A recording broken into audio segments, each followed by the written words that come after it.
Hello and welcome back to Tech Tip Thursdays, our weekly show where we share with you some tips that could make your work faster, safer and more efficient.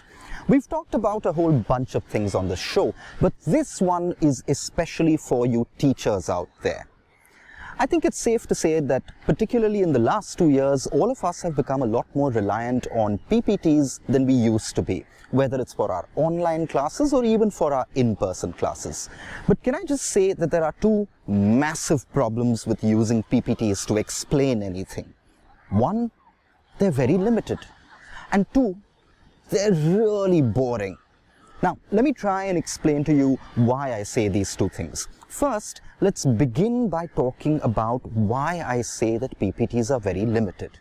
Now, there's some things that you can do with just a bit of wet sand that you can't do on a PPT. For example, suppose I want to explain something using an anecdote.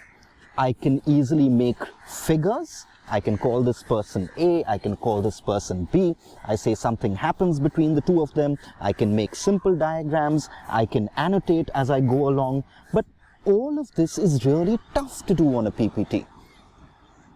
Secondly, as I said, PPTs are really boring. So what's the solution? Introducing Explain Everything. Let's go take a look.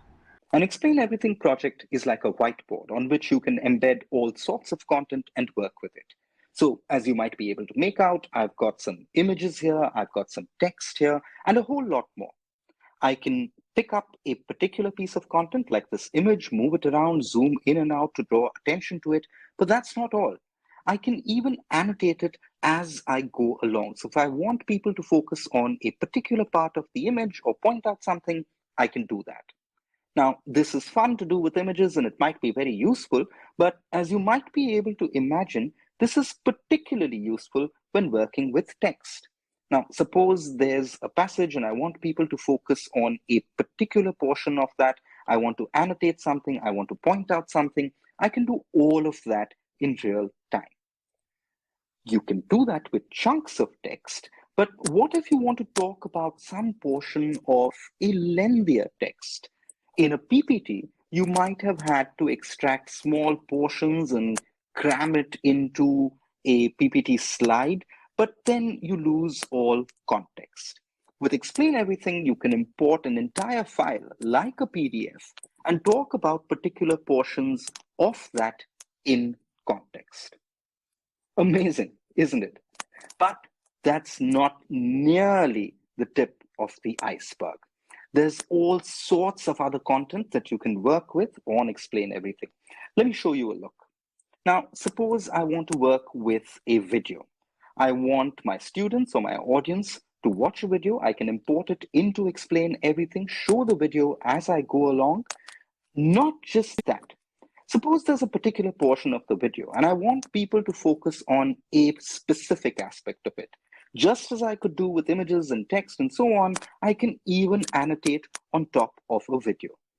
Amazing, isn't it? You can keep pointing out things in the video that you want people to pay attention to. Now, this is something that you can't possibly have done with a PPT. But there's even more. Aside from all of this, Explain Everything allows you to embed an entire browser within your presentation. Just as you can annotate anything else, you can annotate within the browser as well and ask people to pay attention to particular things. Finally, let me show you one really cool type of content that you can embed and work with in Explain Everything. Now look at this. This seems like a simple image, doesn't it? However, this is more than that. That's right, it's a 3D object. Now, imagine what you could do with this, particularly if you were talking about something that involves some kind of artifact.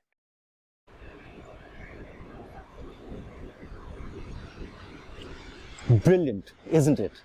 Now, I do hope you'll give Explain Everything a try and let us know in the comments below how it's changed the way you explain anything. And while you're at it, why not check out Lawyers Learn Technology? our new online and self-paced program where lawyers and law students can learn how to start computer programming and coding using the same methods of legal reasoning that you are already familiar with. Thank you very much and see you next week. Bye-bye.